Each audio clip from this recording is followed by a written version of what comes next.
hantu mungkin di dalam bahasa Arab disebut dengan al-haul, yaitu sesuatu yang menakutkan. Sehingga apabila sesuatu itu dianggap menakutkan, orang sering menyebut dengan istilah menghantui. Pada dasarnya keyakinan tentang hantu di dalam Islam itu bisa dibenarkan, dan yang umum dipahami oleh manusia, yang dimaksudkan dengan hantu itu adalah penjelmaan wujud jin atau setan yang terlihat oleh mata. Hantu itu bagian dari godaan setan terhadap manusia, karena memang manusia, setan itu tugasnya menggoda manusia. Setan adalah jin yang kafir, lewat banyak godaan, lewat mimpi, ya, bisa lewat bisikan, lewat teriakan, lewat apa saja, termasuk lewat penampakan-penampakan. Nah, bagaimana sebenarnya fenomena penampakan hantu itu? Apakah memang hantu, setan bisa menampakkan diri, ataukah itu bentuk dari sihir setan? Nah, sebenarnya dua-duanya bisa benar, ya. Artinya setan itu oleh Allah diberi kemampuan untuk bertamatsul, bertasakul, ya, untuk menampakkan diri. Sebagaimana juga malaikat diberi oleh Allah kekuatan untuk menampakkan diri. Nah, setan yang menampakkan diri bukan sihir, tapi menampakkan diri bisa dipegang, ya, bisa dibunuh. Itu seperti misalkan gampangannya hadis sahih tentang Abu Hurairah radhiyallahu an, yang ketika disuruh menjaga barang zakat, kemudian datang yang namanya seorang seperti manusia, agak kecil dari banding manusia, lalu mencuri barang zakat itu, makanan itu, kurma, kemudian ditangkap oleh Abu Hurairah sampai 3 kali peristiwanya. Ya, ketika ditangkap mau dilaporkan kepada Rasul sallallahu alaihi wasallam, selalu mengatakan, "Oh, jangan. Saya keluarga saya memang keluarga miskin, sudah kelaparan sekian hari nggak makan, jadi ini terpaksa. Sekali ini saja," begitu. Nah, akhirnya dilepaskan besoknya terus disampaikan kepada Rasul sallallahu alaihi wasallam. Kata Rasul itu adalah, atau mungkin ditanya oleh Rasul, ya, apa yang dilakukan oleh sahabatmu tadi malam. Setelah cerita, kata Rasulullah, nanti malam pasti kembali. Ditunggu-tunggu, kembali lagi. Besoknya begitu, jadi janji ketangkep lagi, janji lagi, kembali lagi. Diberitahu oleh Nabi, kembali. Nah, pada ketiga, setelah ditangkap lagi dan betul-betul Abu Hurairah tidak mau dikecoh karena sudah terbukti berkali-kali bohong, maka akan dibawa ke Rasul sungguhan. Lalu si jin itu, si orang ini yang ditangkap ini bilang, "Maukah kamu tak ajari sebuah ayat, kalau kamu baca sebelum tidur, maka Allah melindungi harta kamu, keluarga, dan seterusnya." Maka diajari ayat kursi.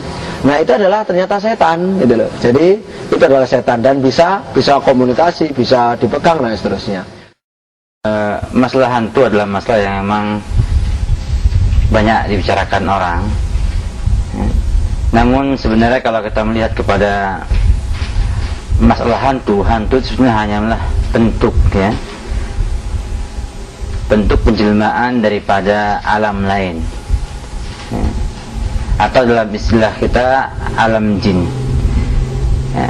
Karena Allah subhanahu wa ta'ala juga memberikan kepada mereka kekuatan untuk bisa menampakkan, ya, kepada manusia dengan penampakan yang bukan aslinya, ya, sehingga bisa mungkin, ya, memberikan penampakan seperti seekor ular, ya, atau juga mungkin menampakkan seperti orang tua, ya.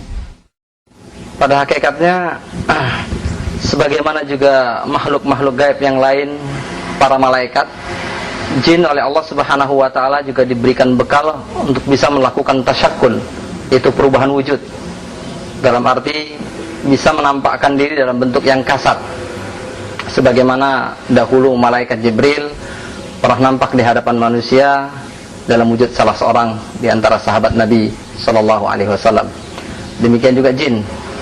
Hanya saja para ulama banyak menjelaskan jin sama sekali tidak diberikan hak untuk bertasakul di hadapan manusia, karena hal tersebut bisa menimbulkan gangguan dan dapat menakut-nakuti manusia, sehingga itu dikategorikan sebagai sebuah perbuatan zalim.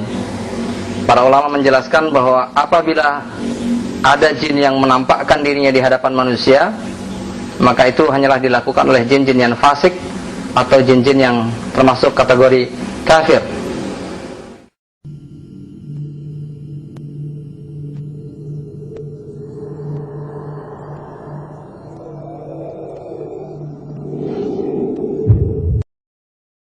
Tentang istilah jin, iblis, setan, dan lain sebagainya.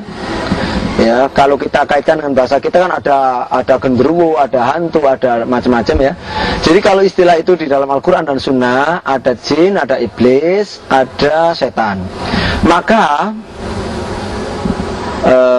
perbedaannya adalah kalau jin itu adalah nama bangsanya, bangsa umatnya. Jadi umat yang diciptakan oleh Allah sebagai umat mukallaf, umat yang dibebani perintah dan larangan. Ini adalah ada dua, ada umat manusia, ada umat jin. Yaitu seperti dalam ayat wa ma khalaqtul jinna wal insa illa liya'budun. Jadi tidaklah Allah ciptakan jin dan manusia kecuali untuk menyembah kepada Allah. Jadi ada dua bangsa, ada bangsa manusia, ada bangsa jin. Nah, jin itu macam-macam, ada yang mukmin, ada yang kafir. Ada yang ahli bid'ah, ada yang ahli sunnah. Dikatakan wa anna minal muslimun wa minal qasitun, kata jin. Wa anna, jadi minal salihun wa minna duna dzalik kunna tara'iqa qidada. Jadi di antara kami, kata jin dalam surat Al-Jin itu ada yang soleh dan ada yang selain itu tidak soleh, dan macam-macam jalan hidup kita. Dan di antara kita ada yang muslim dan ada yang tidak muslim, ada yang zalim, ada yang kafir. Nah, jin yang kafir itulah disebut syaitan, karena syaitan itu memang maknanya adalah yang jauh dari rahmat Allah Subhanahu wa taala, yang jauh dari rahmat Allah, yang dilaknat oleh Allah, dan yang banyak menyimpang. Nah, berarti setan adalah sebutan untuk jin yang jahat, jin yang kafir. Nah, setan ini kalau gangguannya sangat, maka disebut marid, maradatu syayatin. Ya, maradatu syayatin, setan-setan yang gede. Kalau kejahatannya itu bertambah lagi, maka ulama menyebut dengan ifrit. Jadi ifrit itu setan yang kelas tinggi, ya, jahat sekali, ya, sangat-sangat tinggi. Nah, sedangkan iblis itu adalah setan pertama kali dan setan terbesar, pimpinan segala setan. Jadi setan pertama kali, jadi jin yang membangkang pertama kali. Dikatakan dalam Al-Quran, kana minal jinni fafasaqa an rabbi. Jadi setan itu, iblis itu adalah berasal dari bangsa jin, yang dia ingkar kepada Allah SWT dan membantah Allah SWT. Kemudian dinyatakan sebagai pimpinan segala setan karena ia disebutkan dalam hadis, misalkan dalam hadis Muslim, dalam hadis Imam Ahmad, bahwasanya Rasulullah SAW menyatakan iblis itu bertempat arsnya, jadi meletakkan arsnya di atas lautan, dan dia setiap saat mengirimkan pasukan-pasukan setannya disebar ke seluruh dunia untuk mengganggu manusia. Terus nanti ada perkumpulan lagi, ditanya kamu telah berbuat apa. Nah, nanti yang dianggap hebat itu diberi apa namanya, mahkota di kepalanya, ya, termasuk yang diberi mahkota itu orang-orang yang dapat mengganggu orang lain, bisa mempengaruhi orang lain untuk berbuat dosa besar, zina, membunuh, ya, seperti itu, syirik. Itu yang diberi oleh iblis, diberi penghargaan berupa mahkota.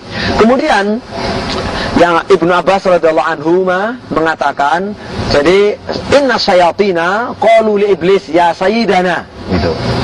Inna nafrahu bimautil alim ma la nafrahu bimautil abid.